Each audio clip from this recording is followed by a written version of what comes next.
याचिका हायकोर्टामध्ये दाखल केलेली आहे. कसं बघ खाली घ्या ना, सर पलीकडे घ्या ना, पलीकडे. नाही असं असं होत नसतं, असं होत नाही आणि असं होत पण नसतं.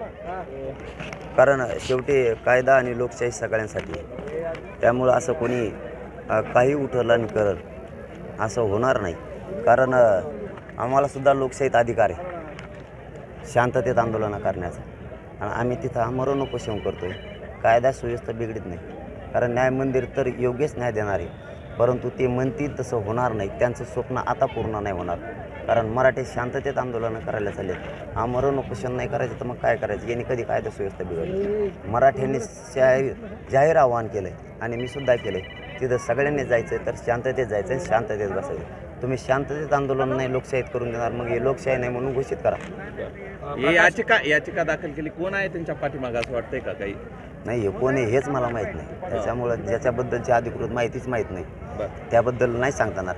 परंतु एक जाहीरपणानं सांगतो, मराठी मुंबईत जाणार आहेत 100%. 20 जानेवारीला आंतरवाली सोडणार आहेत. मुंबईत मराठी जाणार, आरक्षणसुद्धा घेऊन येणार आणि आंदोलनसुद्धा करणार. आमरण उपोषण कोणीच रोखू शकत नाही, कारण लोकशाहीनं आम्हालासुद्धा अधिकार दिलेला आहे, आम्हालासुद्धा स्वातंत्र्य दिलेलं आहे. तुम्ही शांततेत आंदोलन करू शकता आणि कितीही संख्येनं आली तरी शांततेत तुम्ही संख्या दाखवून ती मागणी करू शकता.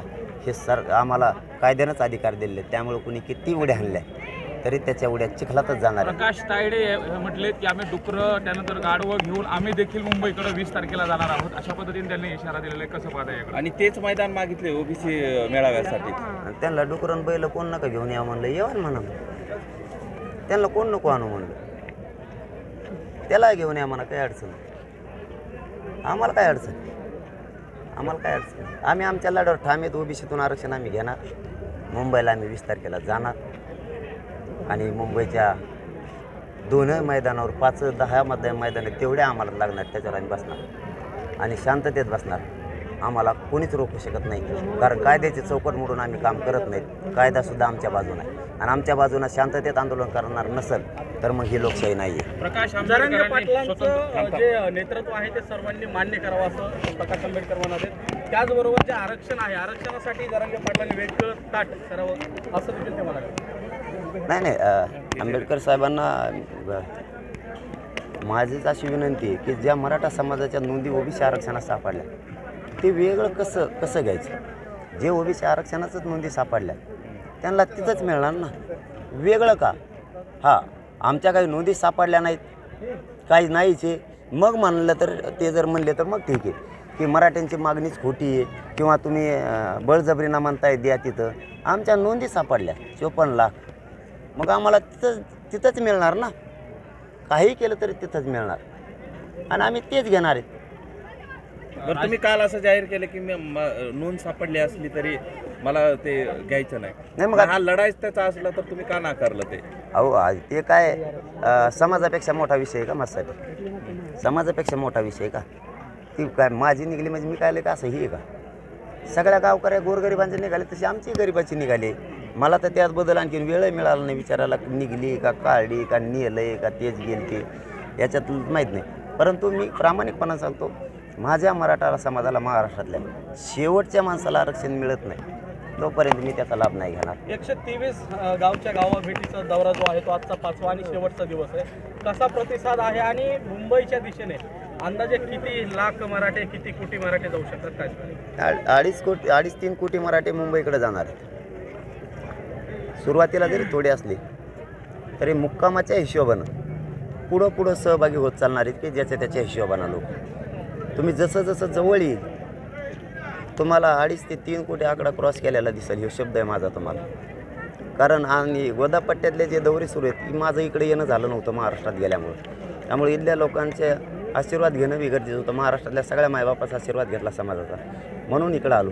इकडचा प्रतिसाद असा आहे की माणूस शेतात बी नाही, घरी पण नाही आहे आणि माणसं ड्युट्याला सुद्धा गेले नाहीत. ज्या गावात कार्यक्रम आहे त्या गावात त्याच्या लोकसंख्येप्रमाणे 100% गाव हजर आहे आणि 100% मराठी एका ताकदीनं या आंदोलनाच्या पाठीशी सगळे मुंबईकडे निघणार आहेत. राज धन्यवाद. ठाकरेंचं म्हणणं आहे की या मराठा आंदोलनाच्या पाठीमागे कुणीतरी आहे. नेमकं कसं बघता त्यांच्याकडे? ते प्रत्येक वेळेस वारंवार तशाच पद्धतीने सांगता की कुणीतरी हँडल करतंय, की कुणीतरी चालवतंय, असं त्यांचा वारंवार आरोप आहे. मग बरोबर आहे ना त्यांचं. या आंदोलनाचे माग आहेत ना गोरगरीब मराठा समाज. कारण इथं जर दुसरा कोणी असता ना मागच आंदोलन मोड असतं मागच. कारण ज्याचं घेतो ना त्याने कानाला धरलं की खाली बसावं लागतं आणि कानाला धरलं कुठं लागतं.